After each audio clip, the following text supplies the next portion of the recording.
Well, good evening, and thank you for being here. I know that this is the time of year that everything starts closing in, and probably the pressure becomes greater, and yet you're still praising God, and you're still keeping the community of worship together, and I want you to know that's appreciated by me, by our staff, but most importantly by your Heavenly Father. We do a lot of things as a college ministry that because we do them every year, they become traditions. And only in the sense that we repeat them. We always worship. That's a big part of our ministry. We do small groups. We do student ministries where we go out to help other people. Mission trips are a part of our tradition. So are the fun things that college ministries and students do together. Tonight and next week will be a tradition that probably goes back to our beginning, but even further back than that, it goes to Acts chapter 20. And it's a very special time. It's what we call I Go Bound. And the phrase is borrowed from Acts chapter 20, where the Apostle Paul meets with a group of elders that he was very close to, people that he had served with. And he tells them at the end of that chapter that he's leaving. He knows where he's headed in terms of a direction. He doesn't know all that will happen to him then, but he has some assurances that hardship awaits him. And he reminds them of how he lived when he was with them. And he gives them some advice and some instruction on how to get along without him. And so it's a very important passage, a very touching passage. And it's what happens when Christians spend time together in community. I remember as a student listening to people give their I Go Bound, and I remember thinking that was a long way off. I remember giving mine and could not believe that college had ended, and it was like Acts 20, given with tears. I felt it was very difficult to leave people that I loved. There's another side of that I'm on now that also involves tears, and that's the fact that every year we say goodbye to people we care deeply about. At one point, I understood Paul's tears. Now I understand the tears of the elders because it's hard for all of us to say goodbye, but it's important. And so tonight, they are each the ones that are speaking tonight, and then more next week. Will talk to you about their time in college, and they will talk to you about where they're headed. But they will also speak to you in terms of what you need to know now that they are going to be gone, and you who are staying will carry the responsibility for being the light of Christ on this campus. And so Quentin, I think, has not chosen to be first, but has been conscripted. So come on up. Wow!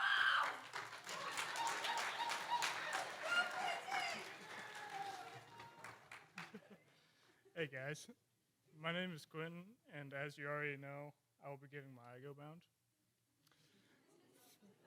First, I want to tell you a little bit about myself. I did not grow up in a Christian home, so when I was saved my freshman year of high school, this led to some difficulties. Sorry.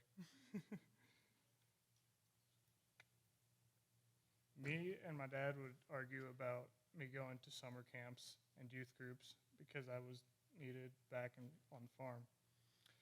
I knew that I was supposed to be patient and obedient with my parents, but it was hard sometimes because I was just beginning to see how great God is, and I wanted to be completely immersed in everything that I could do in the church. Whenever I got to CCH, however, this flipped completely 180. Here at CCH, I go home to a family that shares my connection in Christ. I I want to encourage everyone to take advantage of this connection while you're here at CCH. I know that from day to day, it can be hard sometimes, but believe me, this place is special because of the work that God does through it and is doing through it. So take advantage of it. Go to every event that you can and make as many friends as you can here. I met one of my best friends here. I got to hang out with a house of ladies that never failed to show me love. I got engaged to my amazing fiance, Danielle. This place is special. So with that, I go bound to work in Kansas City as quality engineer for Honeywell Federal Manufacturing, to marry Danielle, and to be a lifelong servant of Christ.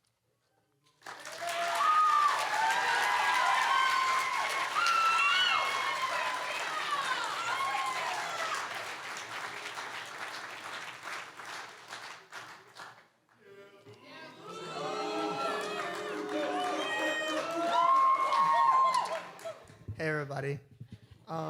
So I've been thinking about some things, and I figured I'd just share them with you tonight. So if you don't know, my name's Luke Baxter, and I'm a pre-med graduating this semester with a major in biology and a minor in business. I've lived at CCH for 4 years. As far as where I'm headed, my future is still uncertain. I possibly go bound to med school in the fall. I know I go bound to be a scribe at the Missouri Orthopedic Institute full-time this summer. As a pre-med, the moment I stepped on campus, I was waiting. Preparing for something that was beyond college. You strain and you strive for a chance to get to the next level, and it's easy to feel like you're out of place, like you don't belong. You ask, what's my purpose here? Why am I doing all of this? Is it worth it? These questions aren't unique to us pre-meds, though. In people of all majors and backgrounds, it is often hard to see God's hand and God's plan through the struggles in college.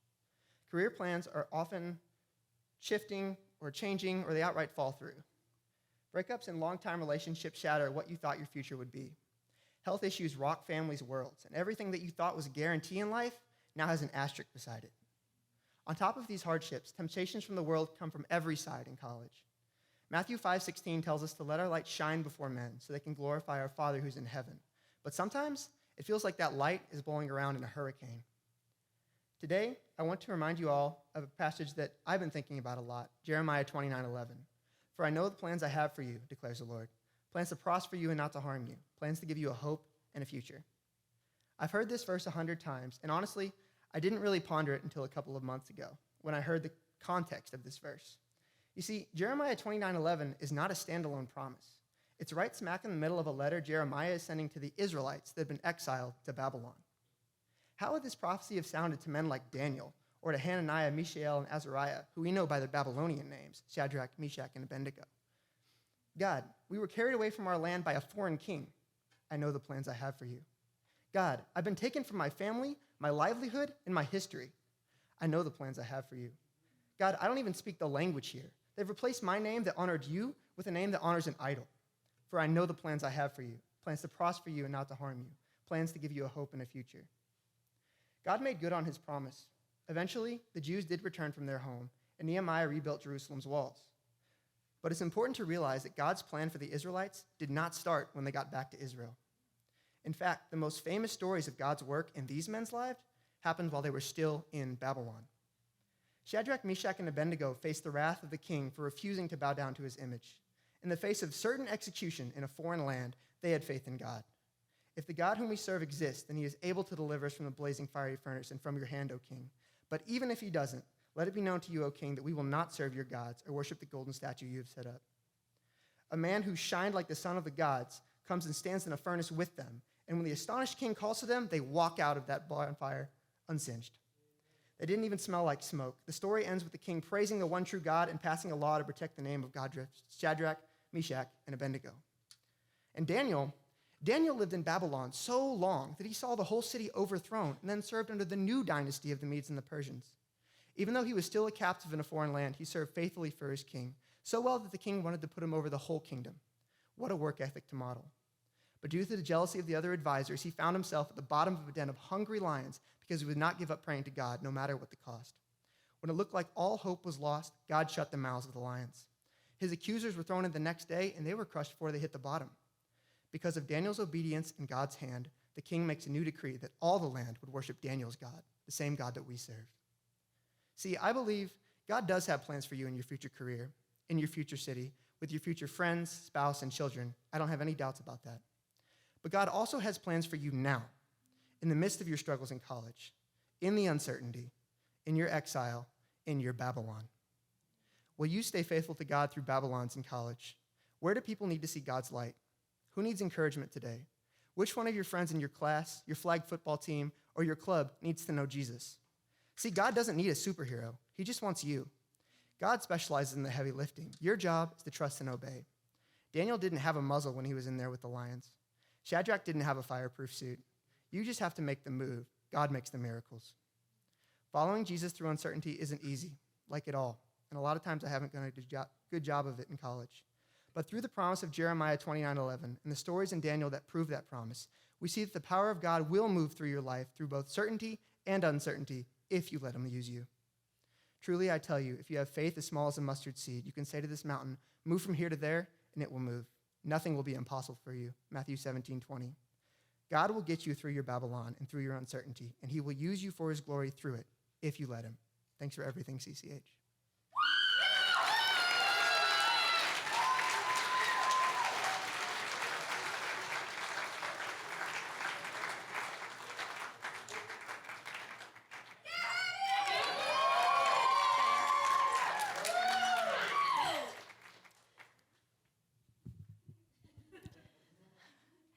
Where have you been?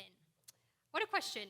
After missing a few Bible studies at the beginning of the first semester of my freshman year, due to some conflicts, I finally one day worked up the courage to walk into the main office of CCH and request a change. I was met by a woman that I had seen around before, and as she hung up the phone, I said, "Hi, I'm Hattie Grisham. I would like to switch Bible studies. I haven't been able to make it to some." So with that, she said, "Okay, where have you been?" In that moment, I was terrified. I was about to get in trouble. But after explaining the situation, Lydia Weideman switched my Bible study and became someone that I deemed a friendly and somewhat approachable face around CCH. From then on, the next 2 years, the question, "Where have you been?" would very much summarize my CCH involvement. I had other commitments I deemed more important, other friends I deemed more interesting, and doubts which I deemed more real than the occasional desire to make CCH my home. I spent 2 years investing my time outside of the campus house, and not in an admirable way that you may be trying to give me the benefit of the doubt for.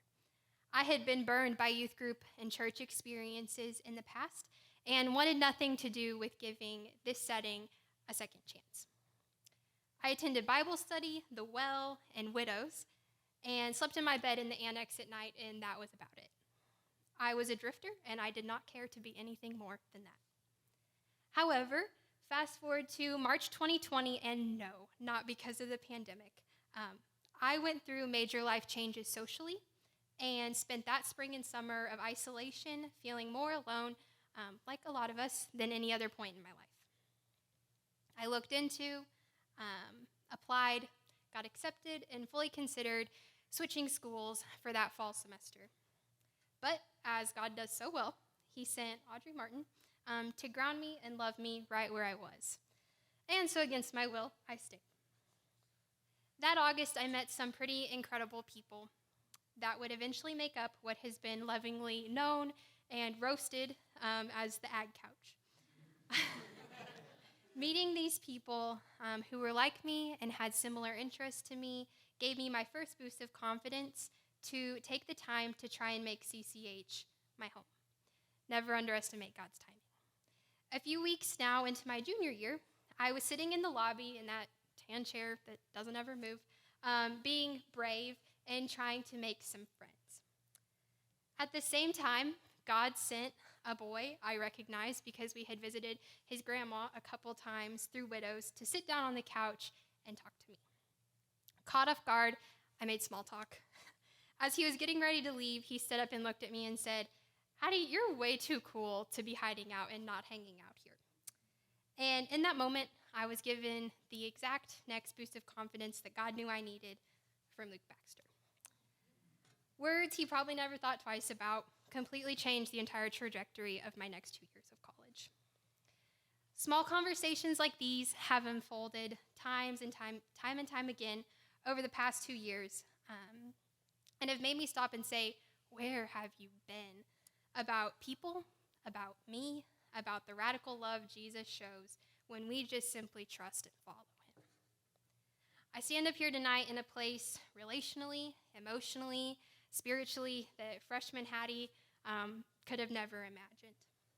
For 2 years, I sat in these rows, disengaged, lukewarm, uninterested, and still God was there, pouring in the cracks through ministers, messages, and more. In March 2020, at the point in my life I arguably was the furthest from him, he was right there, never asking where I've been, simply saying, I am glad you are here.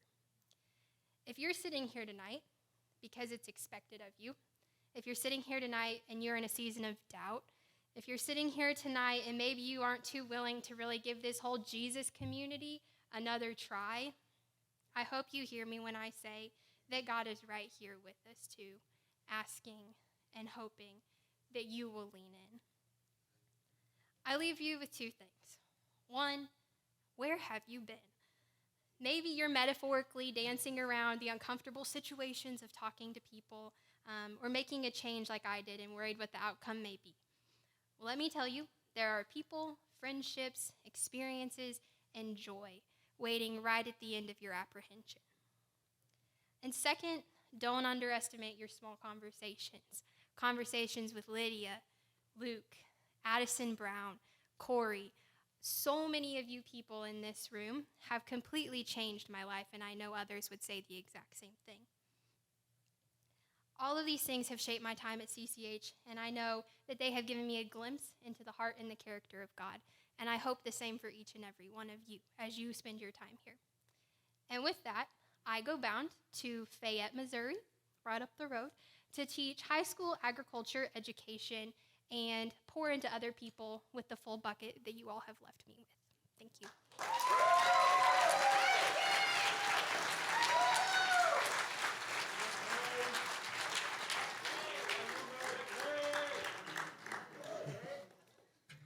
There's some tough people to follow, but my name's Cade. I've lived at CCH since my freshman year, and I'll graduate this May from the School of Natural Resources. Tonight I'll try to avoid some of the cliches that everyone's heard a dozen times, since I probably don't have anything original to contribute to them. But they say that the three limiting factors of life are time, energy, and money. The adage is that you have energy and time when you're young, but no money. Then later in life, you have money and energy, but no time. And lastly, when you're old, you have both time and money, but no energy. This is kind of a bleak and depressing idea, but the good news is that I think the intersection of these three actually happens in college. You may not believe me, but stick with it for a minute, because college is the first time that students experience financial liberty. It can be interesting, to say the least. Without naming any names, I've seen guys literally hunt for quarters to afford a drink at Quick Trip. Then just a few months later, somehow managed to drop $1,000 on golf in a summer. Remember, I said financial liberty, not financial IQ. If you think that college students don't have time or energy either, just think about the number of buildings climbed or steam tunnels explored on campus at 3 a.m. on a weeknight. We have the energy, and we can make the time. I say all this to maybe be more cliche than I originally hoped, but to encourage you to find your passions during this time.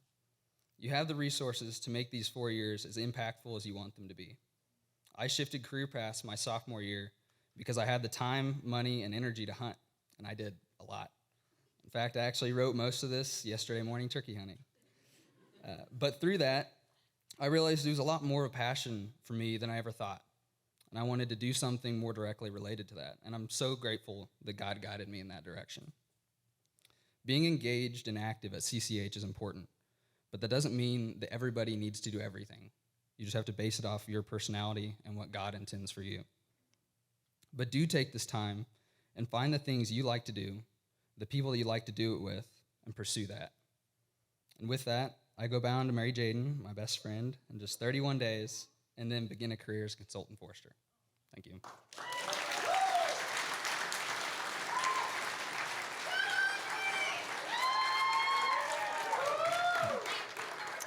So my name is Audrey Martin, and the last few years I've had the privilege of being a part of the Widows Ministry.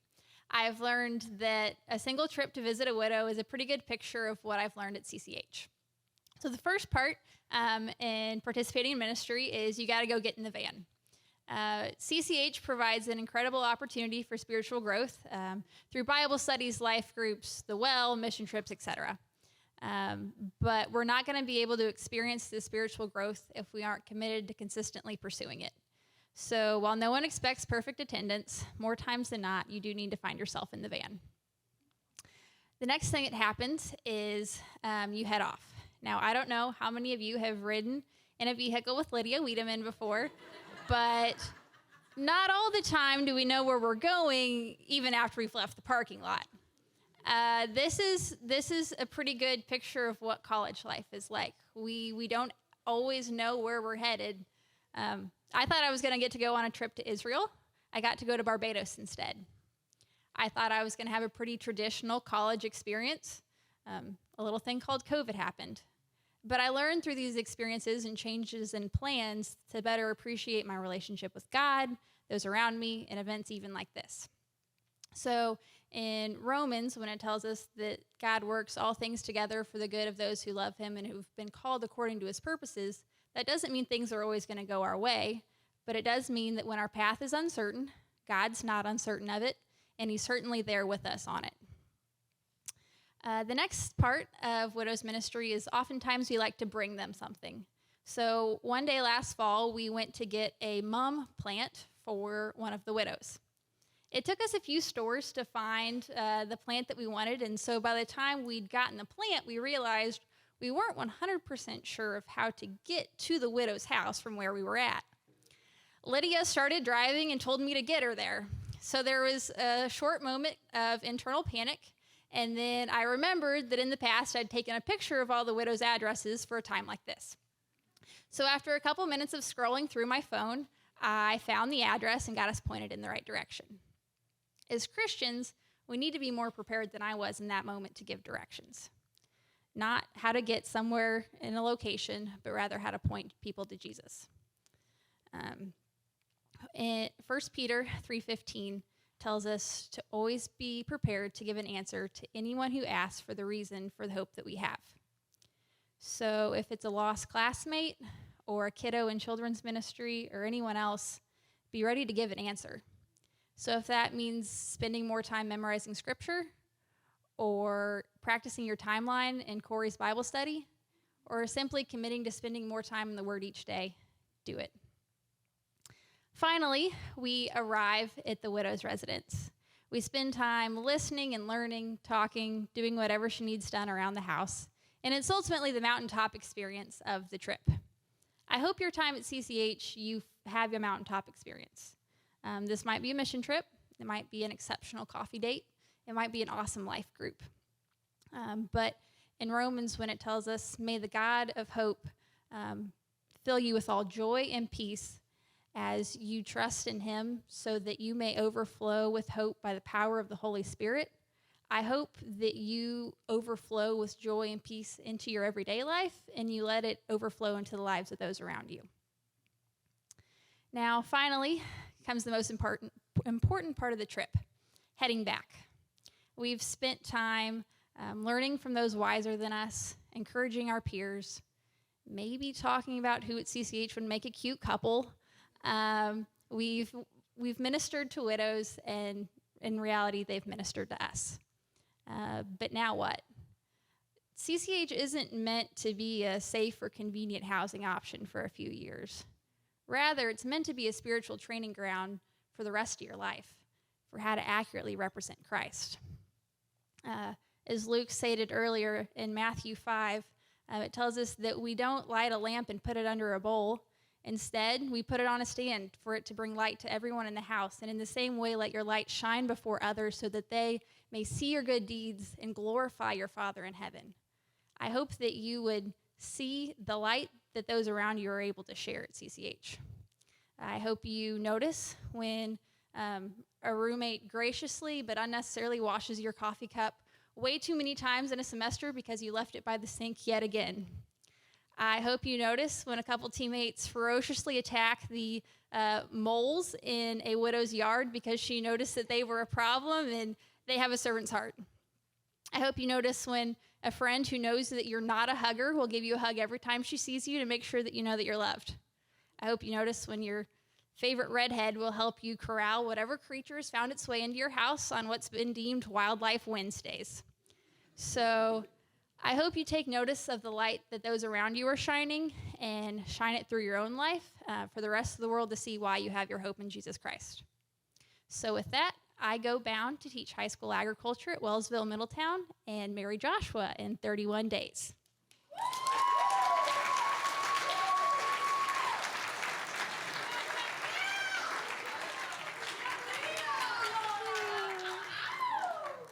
All right, thanks, guys. All right, so I'm Lydia, and this is really weird for me because I never thought that I'd be walking in graduation at Mizzou or giving an I Go Bound to you guys, and I say that because in high school, I was very anti-Mizzou. I'm from Rockbridge, from Columbia.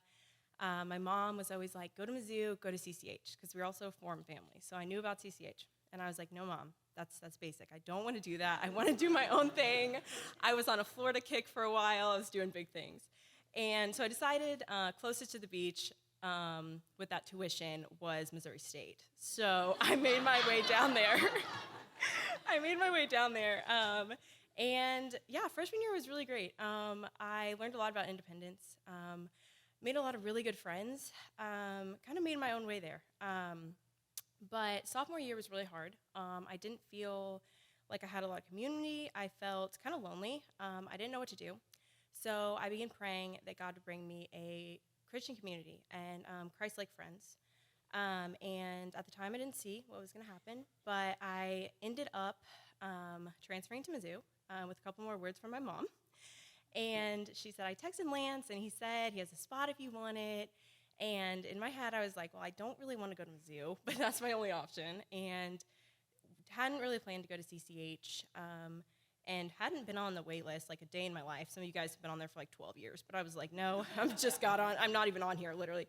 And he offered me a spot. And I never really knew Lance. He was just kind of someone at Forum that I saw walking around. But he knew my family. And I didn't know that Lance giving me a spot would be the best thing that happened to me in college. Yeah, I didn't have a lot of friends when I first moved to Columbia. You know, they'd moved away. So I was kind of apathetic about CCH, being at Columbia. Didn't really want to do it. But I'm so glad that God has changed my trajectory that he said, you're going to go to Mizzou, and you're going to go to CCH, and it's going to be the best thing that happens to you in college. CCH has given me the best friends, mentors, opportunities to grow. It's truly family. I know everyone says that, but it really is. And never take it for granted either. I would encourage you guys. I've had so many conversations with people that are like, wait, so you like live in houses with Christians? And we talk for like 20 minutes and they're still confused and they're like, what's going on? And I'm like, no, we do this. Like, it's not common, but we do it and it's amazing. So please don't take that for granted. So a few pieces of advice I have. One, encourage and acknowledge the people around you. So don't let anyone walk into a common space, especially underclassmen, without being acknowledged or feeling seen by you. Love each other well. Don't be stagnant is number two. If you're not being convicted, you aren't asking to be. First semester, I started praying, God, convict me of what is not of you, break my heart for what breaks yours. And when you pray prayers like that, like he will. And second thing, find a mentor. If you want to grow, literally just find a mentor. There's nothing else to say about that. It's really important in your walk with Christ. Three is befriend people that don't look like you. They don't have the same family life as you. They might not even think like you either. And ask them lots and lots of questions. But a thing we tend to do is when we think we're not going to agree with someone or they're going to say something we don't like, we start trying to trap them in their argument, right? So I would just encourage you guys to listen, to understand, not to respond. And you will learn so much and even get to practice the very heart of God by doing that. Last piece of advice is prioritize your alone time and alone time with God. In college, a lot of us, we really don't know how to be alone, or we forget how to be alone or something. And we look down upon being alone, right? We always have to have plans. But to pour out, we must be refilled. And to hear God, we often must be silent. So then the last things I have to say, forgive often, reconcile with each other much. Always be the most loving, most Christ-like version of you, despite other people's responses to you. And enjoy where you're at also. Don't rush into the future, because yes, good things are coming, but don't forget good things are already here. So with that, I go bound to Dallas, Texas to be a resident at the Watermark Institute. Thank you.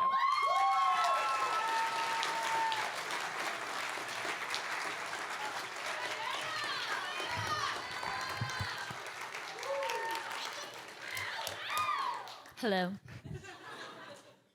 Wow, that's really loud.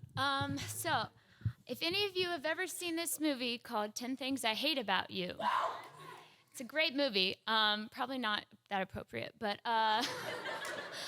so in the movie, there's this scene where she reads out this poem, and it's 10 things I hate about you, and it's this poem.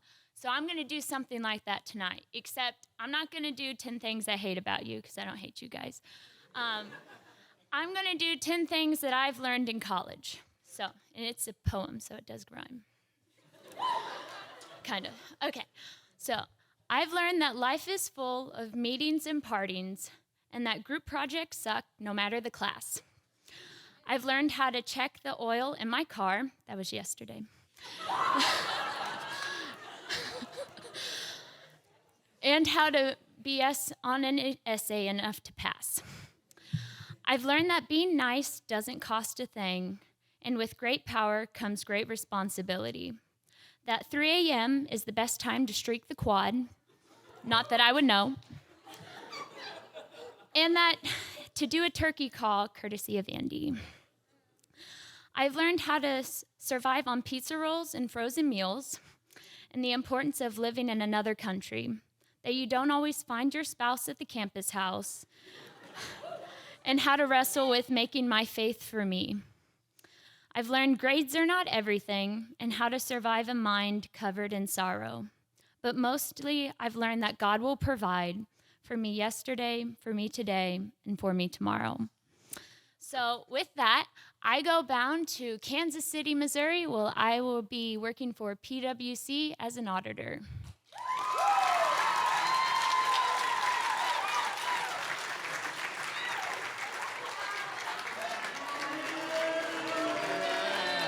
Yeah. All right. I have been going to iGo Bounds for 6 years. Yeah, it's a long time. I got an email a month ago saying, "Hey, Alex, iGo Bounds are they'll be the last 2 weeks," and I still wrote it 45 minutes ago while I was playing golf. Mom, it's not your fault, as I had two of the most smartest roommates that I've ever seen at CCH, and they still couldn't fix me. So sometimes you just can't fix stupid. But I'm Alex Weideman, and this is my iGo Bound. Of all the time that I've spent at college, I've learned and experienced some very incredible things. Each year, learning something unique. The first year, learning 2 lessons. Growing up and all those iGo Bounds, I always heard the sayings like, say yes to things, stay up late, and go to Quick Trip. Do everything you can. And I heard that every year, year after year. What they don't tell you, I did that to the fullest. I went to everything. And what they don't tell you is that does come at a cost.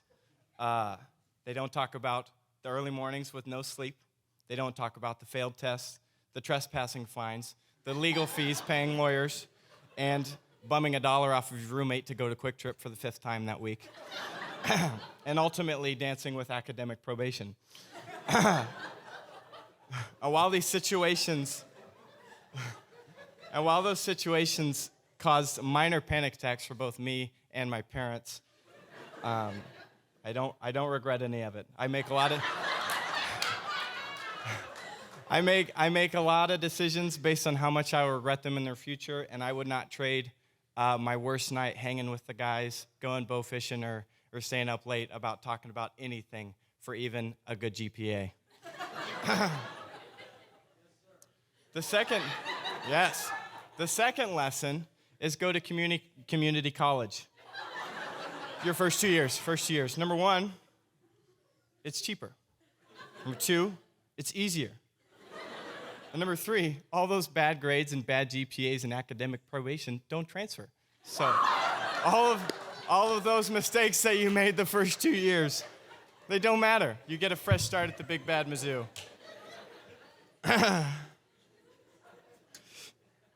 So in year two, outreach was very important to me. That year specifically, as I was not the new guy on the block, and it still holds, and I still had a lot of extra time, as Cade was saying. I believe outreach and including people is one of the most important things that we can do as Christians. It is a quote by Robert Anton Wilson. Under the present brutal and primitive conditions in this planet, every person you meet should be regarded as one of the walking wounded. We have never seen a man or woman not slightly deranged by either anxiety or grief. We have never seen a totally sane human being. With that being said, the impact and the power that a simple gesture can have could literally change someone's life. If you study a little closer, you would see the correlation between people that have a big heart for outreach and those who have felt what it feels like to be left out. I went to a camp one time in high school, and even the fun and outgoing Alex locked up one week, and it was an incredibly long and lonely week. But I'm very thankful for that week in my life as I constantly think about that, and I think for a moment when I reflect back on that, what kind of heart God has for the lonely and the left out. Switch the page. I printed off one paper front and back. Don't do that. So for the benefit of furthering God's kingdom, I wish you all an experience, even if it only for a small time, what it's like to be lonely. That way you can better serve and comfort those who feel left out. Commercial break, as my sophomore year, I went and joined a camp and worked there for 13 weeks, and I can say with all of my heart that is the best thing that you can do with one of your summers, is go to a camp and serve God with all of your heart, where that being the only focus, not kind of school, not kind of doing an internship, where your full purpose is to share the gospel to those you're around. You will experience incredible things and see God work in ways that you'd never thought. Year number three, we all know COVID was hard for everybody. We all learned something about ourselves that we might not have known had it not been for COVID. I always joke about how I have FOMO, and it was not until COVID that I realized the complexity of this issue. I'm a very extroverted person, and I want to be around the biggest crowd and the funnest group all the time. And COVID came around and put that to a stop. My whole life, I had put my identity, put my identity in who I was hanging out with and what memories I could make with whatever people. The dangerous part about that is that I was putting my identity being at the most fun event and not in Christ. And when you do that, you can very easily lose sight of what God is doing around you and what he's trying to do through you because you are worried about something that ultimately doesn't matter. While going to all those events and having a good time, it's very much encouraged. It's not wrong, but make sure it doesn't consume you. And in my last year, a wise man once told me, invest in people not for who they are, but who they could become. The Bible is full of people that are called to do his will, but are nowhere near qualified. And oh, where we would be if God only invested in people that we thought were qualified or worth our time. I'm incredibly thankful for the guys that invested in me, regardless of the goofball that I was, and I hope that I've left a similar impact on those around me. With that being said, I am incredibly thankful for all of you, the guys and the girls. I think I spent spent way more time with the guys than I did the girls, but I truly appreciate all the impact that you guys have made on my life by listening to my goofy stories and encouraging me in that way. With that being said, I go bound to work for Veterans United Home Loans, serving our veterans and current military service members, and I will be a loan specialist there. So that is my I go bound.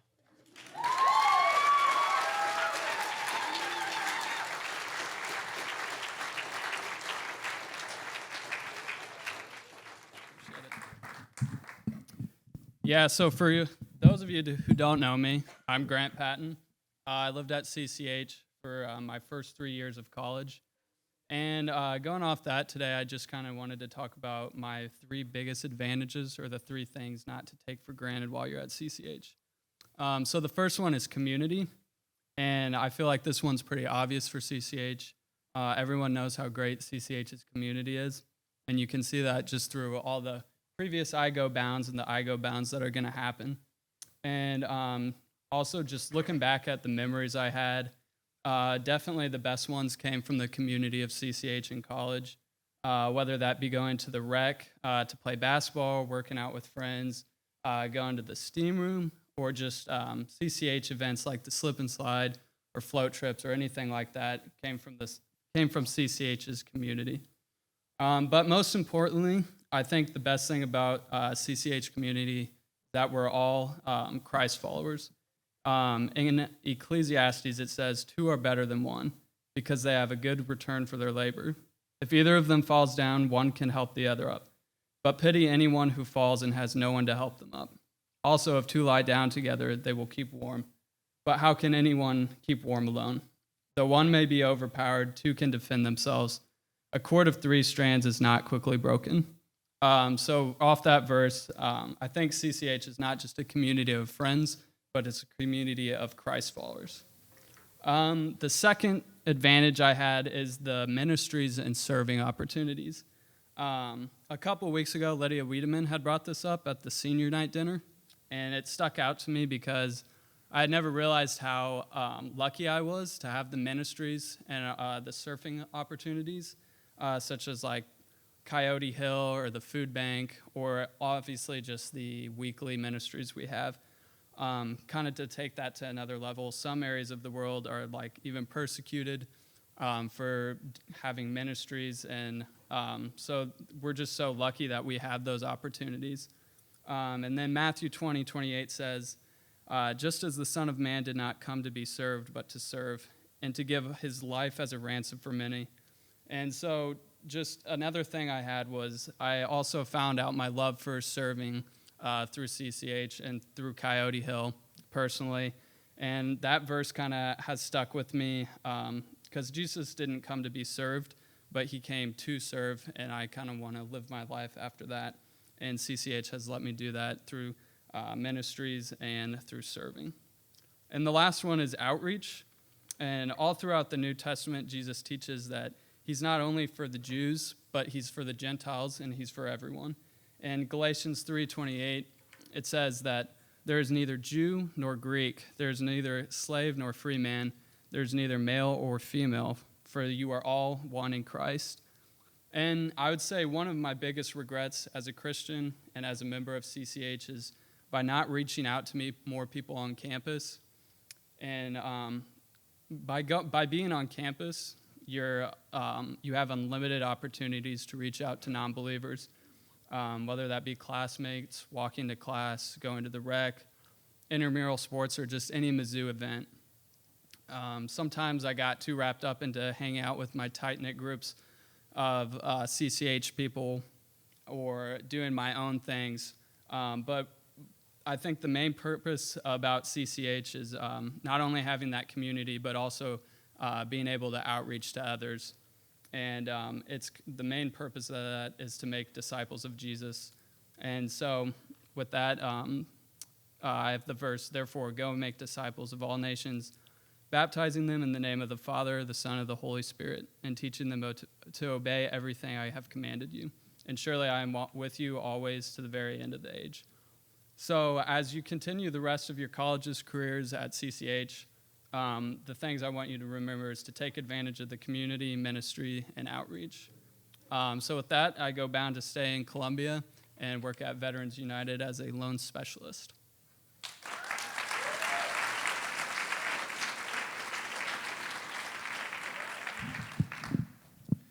What's up, guys? My name is Noah Tamerius. I lived here my first 3 years of college. And this is kind of a weird situation because usually before, like, Mr. CCH or something like that, my dad will say something like, I'm just here to remind you that they were your kids before they were ours. Well, tonight that situation doesn't really apply because I am his kid and I have a microphone with authority. So to share my experience, I thought I would bring up a slideshow of my years in college. So to start off, we got my freshman year. This starts off when we all move in. This is a great time, me, Grant, Nick. I also have long hair. If you guys just got here, you had no idea about that phase for me, so congrats. Also, if you've lived at CCH for longer than a week, you've experienced this. I think my freshman year, this happened like 8 or 9 times in the first month, so that was great. Also, at CCH, you'll experience times that you can paint up. These stripes are cool, but if you go to the next slide, they have some side effects. Early on, make sure you put sunscreen. That's definitely the point to make there. Then we go to Mr. CCH. This was my first Mr. CCH video. This was about me going to a skate park with a scooter and a bird. Then we go to Barbados. Barbados is awesome. If you can go on any mission trip, always take that opportunity. And then we go to Israel. Again, another opportunity that you have to take. That is a great experience. And then we get into sophomore year. So sophomore year starts off pretty good. We get into a dodgeball tournament right away. This is for the ROTC program, and I don't think we were dressed the way they wanted us to, but we also didn't win a game, so that's okay too. And then here's another painting up a picture. This is the old chancellor. Now, this could have been the reason why he left. I don't know. Yeah, we can go to the next one. This is another picture of us. This is the governor. I feel bad for anybody who might know me and work for the governor because that would be pretty bad at this moment. But yeah, that's a good picture too. And then this is my next year of Mr. CCH. So I decided to do a bunch of challenges. This is the milk challenge. Next slide shows the after effects of that. We were in there for a while. Next slide, this is a Christmas dinner.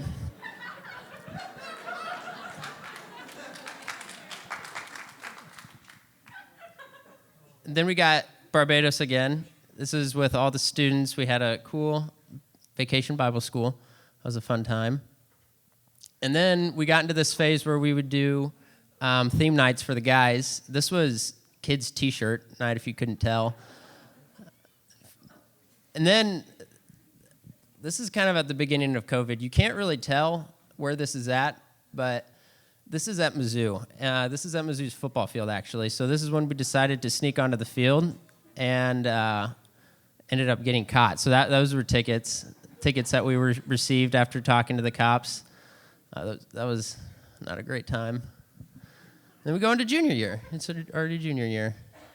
So then we get into bow fishing. This is a great picture because that was my first fish, and Alex is happier than I am. That's obviously shooting more and more. That's a great opportunity. Go bow fishing wherever you can. And then we get into the third year of Mr. CCH. Yeah, that was tight.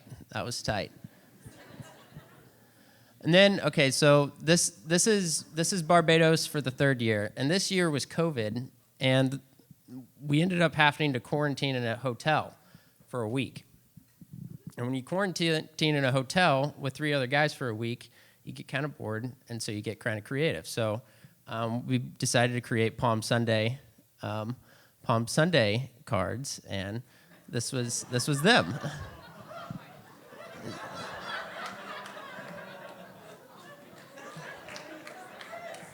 So if you guys ever need more Palm Sunday cards, we can send these out. We can send these out for sure. And we get Barbados. I mean, it all worked out. We ended up having a great time. And then we get into senior year. Senior year is a good time. So this is, again, Mizzou. That's Moon Choi, and I don't know if he learned the lesson from the last chancellor, but this, if it goes the same way as it did last time, he's going to be leaving pretty soon. And then we get engaged. This was the best part of college. And then we go skiing. This is a slideshow of Kale right here, taking his battle scars like a champ. That was another great moment. But that's pretty much at least what I had photographed in my college experience. And that kind of leads me into 3 points. The first one is go into college and be in college now and recognize that what you're going to be remembering isn't your assignments. I know that kind of sounds bad, that's why you're in college, but you're going to be remembering things like those pictures. You're going to be remembering your friends, the friends you made, the moments you guys had together, all the different experiences you guys had, even getting tickets and getting into some trouble. That wasn't great, but again, you have memories with your friends, and that's the thing that you're going to be looking back on 30 years and thinking about in college. So take advantage of those opportunities and always remember that these are the moments you guys will remember. My second point is that it's kind of like what Luke said earlier is God's plan for you is to put one foot in front of the other. We're all worried about what is so far ahead, what our dream job is, how much money we're going to be making, how much impact we're going to have on earth. But God's plan for you is to always just take the next step. That's, talking to a friend when they need it. That's hugging somebody when they need it. Whatever that next step is, don't be afraid to take it, because that's what God's calling you to do. We get so burnt out trying to think about what we're going to do after college that we miss all the opportunities that we have right now. And I think that's one of the biggest things that I regretted is I didn't realize that soon enough, and you waste so much time thinking about the future that you don't think about the present. And my third point is that there's a spiritual battle going on for your heart every single day in college. And that's pretty much what I've experienced all of life so far. You got to choose to follow God every single day. And it's not something that you just say once and it's done. You got to tell God that you are choosing to follow him today, because again, those opportunities come up every single day, and if you don't choose to follow him, then you're going to go down a rough path that is going to end up causing you a lot of pain. So choose to follow him every single day. So with that, I go bound to live in Columbia. I get married in October to Thane Crosley, almost Thane Tamerius. That's kind of cool. Then I will work at Veterans United in the culture department. Yeah.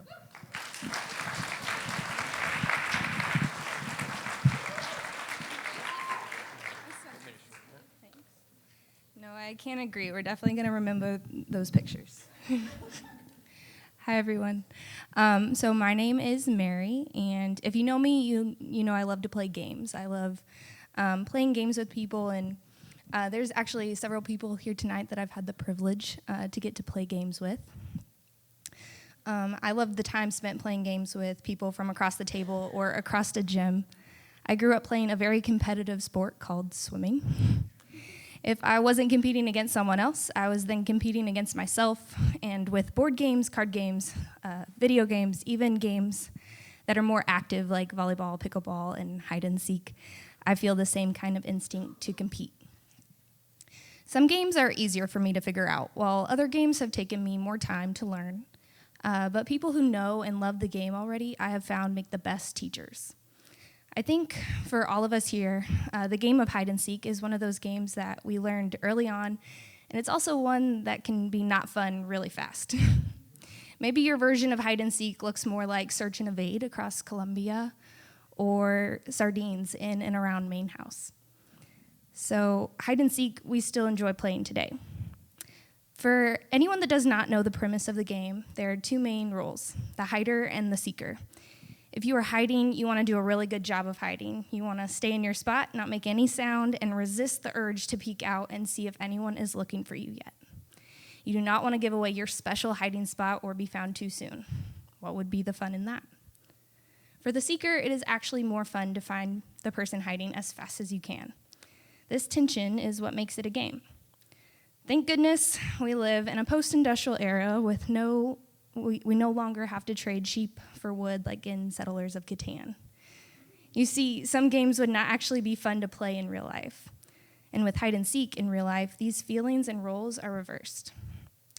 As the one hiding, it is not fun to be the one that no one ever finds, or the one that feels like they're hiding in plain sight and still get passed by as people look for better hiders or more lost people.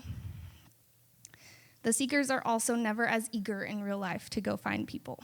Some may be very eager at first, but after they've found a few people, maybe it's been a few rounds, their eagerness for the game has begun to dwindle. Maybe they grow too old for the childish game and begin to seek for their own interest and maybe not that of others. We know the people that tell the kids to go hide just to get them out of the room with no real intent to keep playing the game. Maybe a seeker's eagerness only comes out when the new seekers need additional support in finding someone. And some seekers may choose to forgo their role entirely. Often games have an audience. If it's not a formal one, it's the other players. Most of the time, these audiences give no real help in achieving your goal. When your younger sibling would go hide in the same room as one of your parents and you would go to look for them, your parent would choose silence. They became part of the landscape, knowing full well where you should be looking, but offering no clue, just to remain neutral. Well, life has these people too. We call them bystanders. Sometimes they can help lead you to people who need to be found, or they choose silence to remain neutral. These rules are not foreign to any of us. We have seen these people on campus, at home, and at CCH. We have all been these people at some point in our lives. I want you all to take a moment and look around at each other. Look at how many seekers we have in this room alone. This is a great place to learn to seek, to reach out to those who have been finding people and encourage them to keep seeking, even if they have been at it a while. Remember, it's easiest to learn from people that love to do it. Campus is also full of seekers just like you. Involvement in campus ministries is truly at an all-time high. And please humor me and look around one more time. Look at how many hiders are here tonight. Here because it's a requirement to live at the campus house. Here because their parents forced them. Here because it's the cheapest option for rent. Here because they only have one more year and then they don't have to be anymore. Here because their friend invited them, and maybe they're not really sure about living in a community like this. They're just trying it out. Or here because they've always been here, and that's just what they do, but they feel like they've lost a little bit of the fire they once had, and no one sees it because they show up every week with a smile. We all hide parts of us that are not the most attractive and won't generate the most relationships. If that is you, if you are hiding, I can promise you one thing that I've had to fully embrace in my time at college, and that is this. If you have already been found by the one that knew you before you were born. You have been found by the one that died for you on a cross long before you made whatever mistake you feel like has separated you from him or his people. You are fully known and fully loved by a Father who is forgiving and who wants a relationship with you. So risk that perfect hiding spot and make a sound. Wave your hand or just come out of hiding and into his loving arms. He will send a seeker to you in his perfect time. And I encourage you to be open to being found. But finding and being found are not always comfortable things. The task requires someone seeing you, asking questions, and being exposed. Seek and find anyway.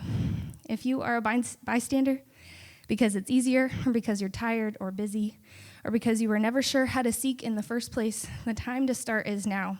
When you have a place and a community to teach you and support you. One of the missions of CCH is on campus on purpose. So carry that purpose with you daily. That is the responsibility of everyone who lives in the house or in a dorm room alike. Do not let the involvement of this ministry be defined by where you live, but who lives in you.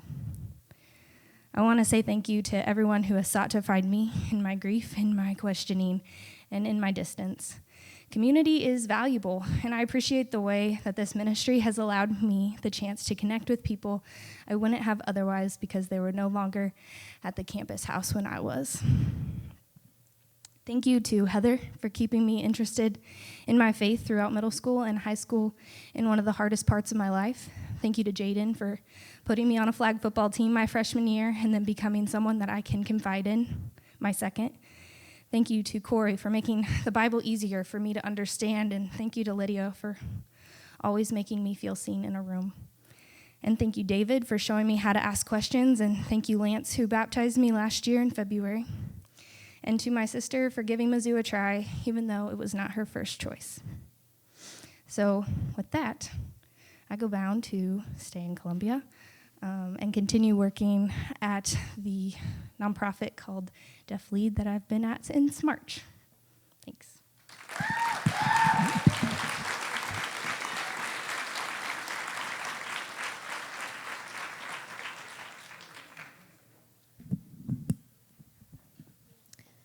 Hi, everyone.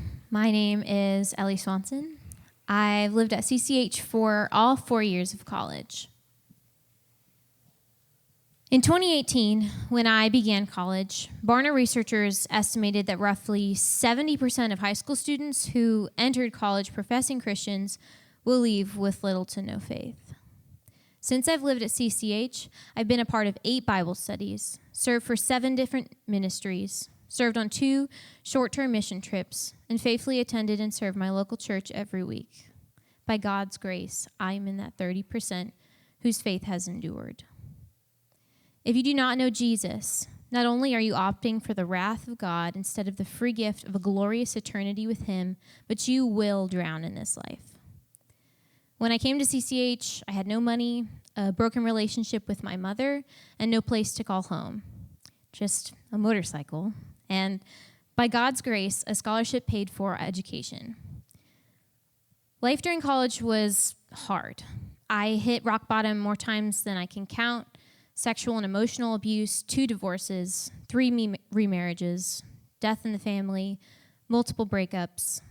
It was and is still hard for me to relate to others because of the darkness of my past, present, and future. So I kept to myself.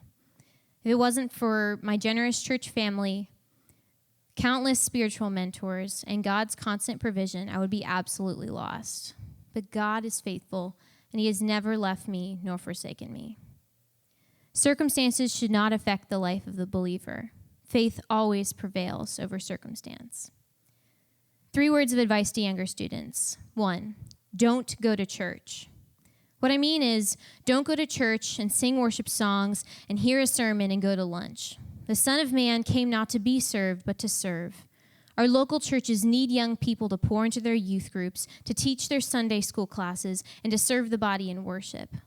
That evening rehearsal, or that middle schooler you mentor, or that family you bless, may just save you from your own selfishness and discontentment. Go to church on mission. Love the body, serve the body, be His body. Don't just go to church. 2, memorize 1 Peter 3:15 and take it seriously, but sanctify Christ as Lord in your hearts, always being ready to make a defense to everyone who asks you to give an account for the hope that is in you, but with gentleness and respect. Those of you who know me well know I struggle with that last part most. I often identify with Peter in that both passion and pride come easily to me, but His power is made perfect in our weakness. Hindsight is 20/20. 70% falling away from God during college is not surprising when I look back and consider all of the times my faith has been challenged, not just by unbelievers, but by other believers too. Study your Bible and be ready to give a defense for your faith. Allow the Holy Spirit to channel that passion and that pride and that weakness to make perfect His power, to change the eternal death and suffering bound trajectory of the men and women you encounter every day. Memorize 1 Peter 3:15 and take it seriously. 3, obsessively trust in the sovereignty of God. I love the book of Ruth. A Moabite woman who married a Hebrew man, excited for her happily ever after, gets confronted with her husband's sudden death and a crippling famine. But Ruth is trusting and faithful to her mother-in-law, Naomi, despite the great cost of putting herself in a position to never marry again. She says, "Do not urge me to leave you or turn your back from following you. For where you go, I will go. Where you lodge, I will lodge. Your people shall be my people, and your God, my God.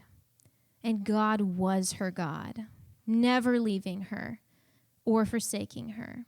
As long as she trusted, he divinely provided. He rescued her with a kinsman redeemer, Boaz, whose heritage included Ruth in the royal line of the King of Kings, our Redeemer, Jesus Christ. If I fail this test, I won't graduate in time. If I lose this relationship, I may never find another. If my family falls apart, my children will inevitably suffer the burden of a broken family.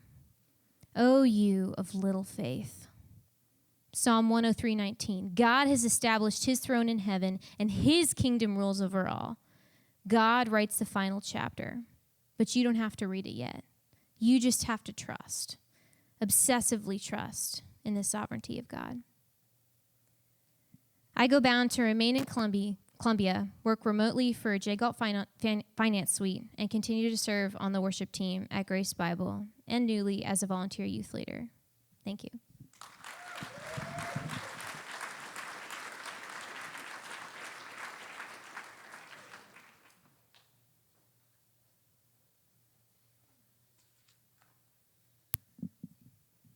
Hey, chaps.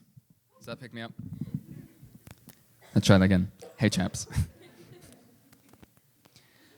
To those who don't know me, my name is Caleb Ridings. I'm a philosophy and linguistics major graduating in my third year, having spent all three of them at CCH. To those who do know me, you know I like to talk and I never stay on script. So bear with me, please. I promise I tried to write most of this down and I will try and stay on script. At the beginning of my freshman year, right as I moved into college, I was gifted a letter and a box from my sister Kylie, who I believe is in the audience tonight. In it, she supplied me with advice and encouragement that would last me the entirety of my college career. In fact, it remained so profound in its effect on me that upon rereading it again last night, I was almost brought to tears with its sincerity.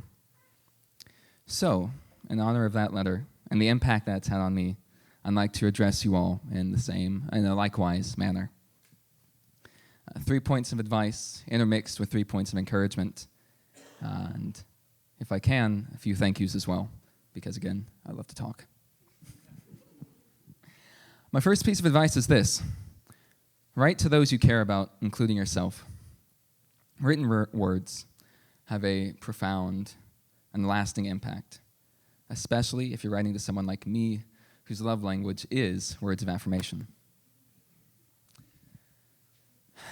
Writing things out lasts with someone, especially written word, so much longer than an email or a oral compliment can. Moreover, taking the time to write a letter, to think about the qualities you admire in someone and want to encourage in someone, is an exercise in humility like no other. You have to, for at minimum 30 minutes from me, think about someone other than yourself and the qualities you admire and like in them. It humbles you, to say the least. Write not only to others, but write to yourself as well. By this, I mean keep a journal. Joshua 4:2-8 details how after crossing the Jordan, men of Israel are tasked with finding 12 stones and stacking them to form a monument, such that future generations can, in the future, ask about those stones and be told about what God has done for them. The easiest means for us to replicate this in our lives is with a journal. Recording your mountaintop highs allows you to look back and see how God has blessed you when you're in a valley. Recording your valleys reminds you, in the midst of joy, in the midst of new valleys, how God has walked with you, endured with you, and how you've grown since those. At the very least, if nothing else, when you're tasked with writing a speech at the very end of the semester where you have to reflect on your college career, it's very helpful to have notes. My first encouragement is this. There are people here worth writing to. One of the first lessons I learned coming here to CCH was that my previous labels and categories have no place here. Each person is so evidently individual and unique and so worth getting to know. This room is a fantastic representation of the rich diversity which is the body of Christ. Take none of this for granted. Now we flip. Meet everyone you can and learn from them all you can. I promise that if you take this time, be intentional with people, serve one another, you will find yourself richly rewarded by the community here. My next point addresses specifically the gentlemen in the room. I feel a little bit more qualified to give this point to them. Don't buy the lie that by the time you leave CCH, you'll either be married or learn to play guitar. Sometimes you learn to play the bass.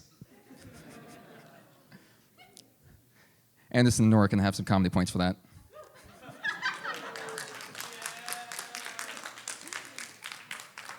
I'm sorry to the 60% who don't get that. I'm sorry.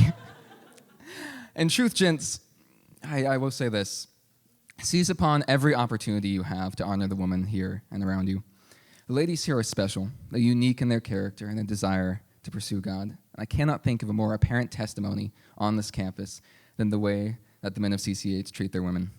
At minimum, go to ladies' night. And don't let them dance alone. That was for you, Sophia. Oh my goodness. Bear with me. Okay, I'll couple this encouragement now for something for everyone, especially those who are struggling, maybe not in their freshman year like me, but in a journey, in a struggle that's similar to what I had in my freshman year.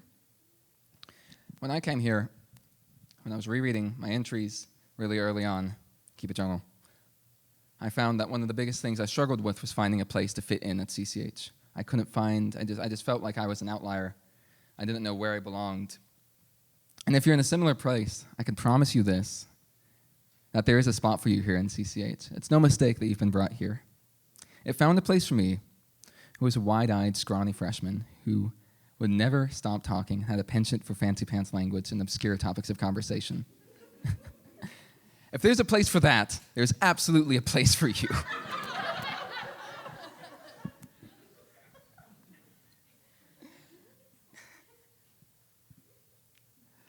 One final piece of advice.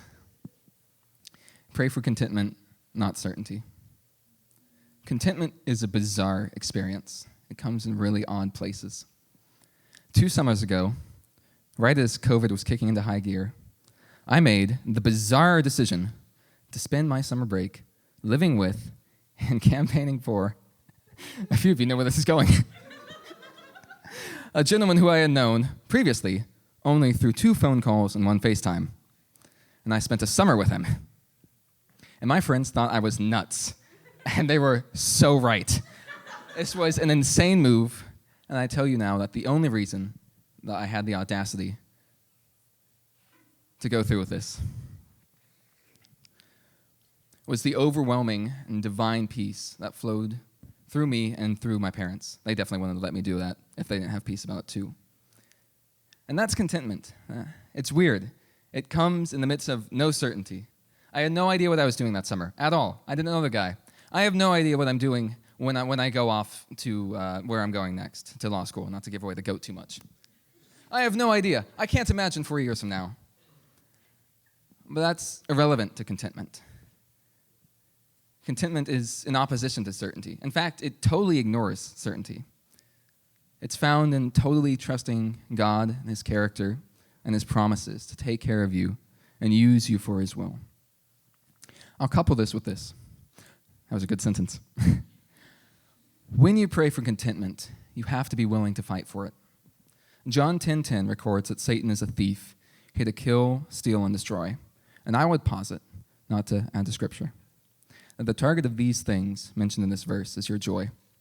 Satan has an arsenal of lies specific to each of you that he will use unrelentingly to steal your joy, make you miserable, and ungrateful for the present.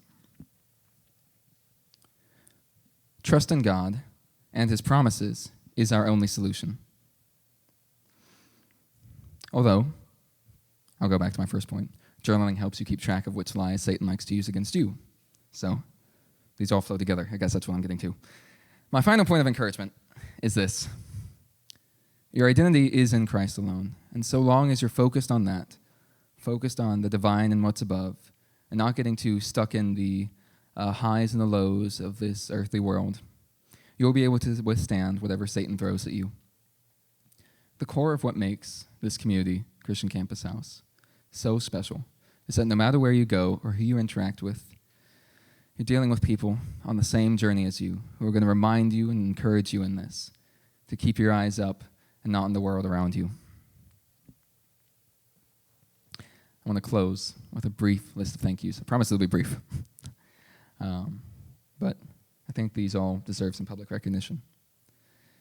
First, I want to thank the ministers who gave me this godly home for these 3 years, who gave me a trip to Barbados and international ministries I'm never going to forget, even if it came at the cost of Chris's unrelenting sarcasm and David's terrible puns.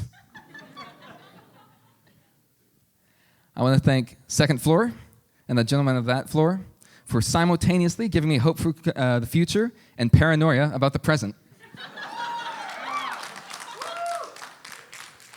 I'll miss our shower talks and the mannequin feet.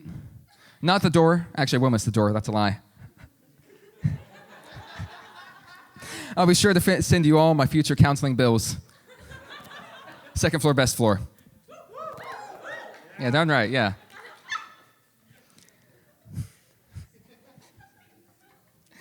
I want to thank the men who mentored me, who were my role models through these 3 years. And I'll name them too.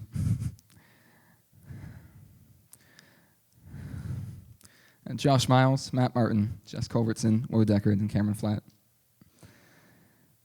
I can only hope that who I am now honors your legacy, you cheese bags. I want to thank my fellow car park evangelist, the 20% who laugh at all my jokes. I really appreciate you. You guys are my place here at CCH. You welcome me with open arms, and you continue to welcome so many others. I hope you never change. Whew, one last page. I promise it's like half a page. It's not that long. Lastly, I'll be general now. Thank you all for putting up with me, for letting me talk for way longer than I probably should have about so much, for engaging me with deep conversations at odd hours of the day, for giving me a spot to stand whenever I want to stand next to the fireplace. I really appreciate that. Special thanks to the fireplace, actually. I really appreciate that. You all are truly a reflection of God's light on campus. I'm so confident in what is going to be brought about from the people in this room. I'm so excited for the future of you all. I love you all so much. I'm going to miss you all dearly. With that, I go bound to Virginia, not Columbia, Virginia Beach specifically, to study international law at Regent Law School and continue the plans that God has for me, whatever they might be.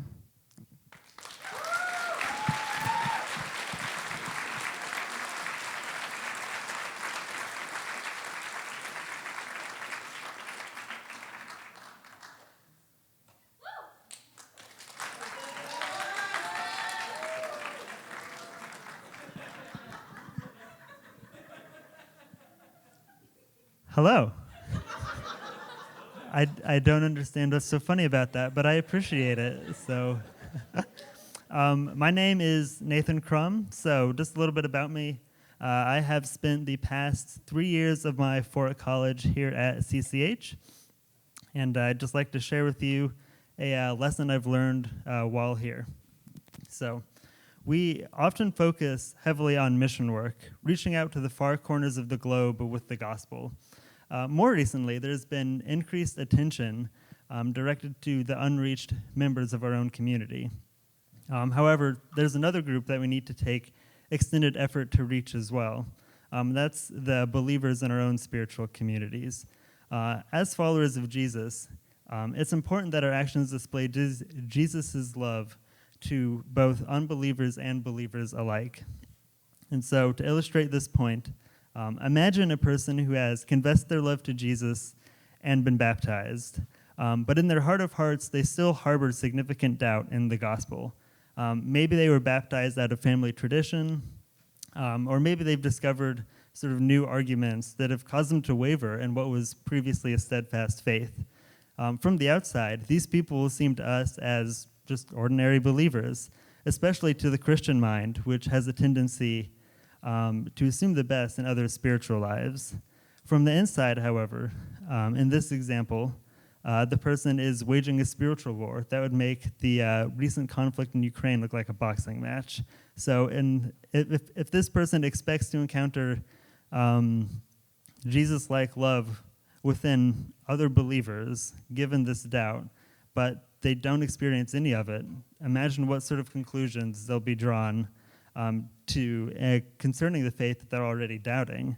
However, if a group of committed believers repeatedly pours into this person and are committed to following their spiritual, educational, and mental journeys, even in the face of all the adversities that will require, then this doubter is very likely to make a very different conclusion about Jesus, his salvation, and his people. So this is your calling. Find the unreached believers in your own spiritual community. Notice those without strong interpersonal support structures. You'll find them right in front of you if you look hard enough. And pursue those people relentlessly, just as Jesus would have. Now, a word of warning in this journey. You must have your own solid faith foundation before you attempt to build these support structures with other believers. Be cognizant of where it is you stand with Jesus, so that you can be certain that your pursuits are not merely attempts to present yourself as godly, but come from a true faith. So, in conclusion, I go bound to graduate with a Bachelor's of Science degree in Mechanical Engineering and to stay in Columbia, at least in the recent future, in pursuit of continued educational and career opportunities. So, thank you all very much.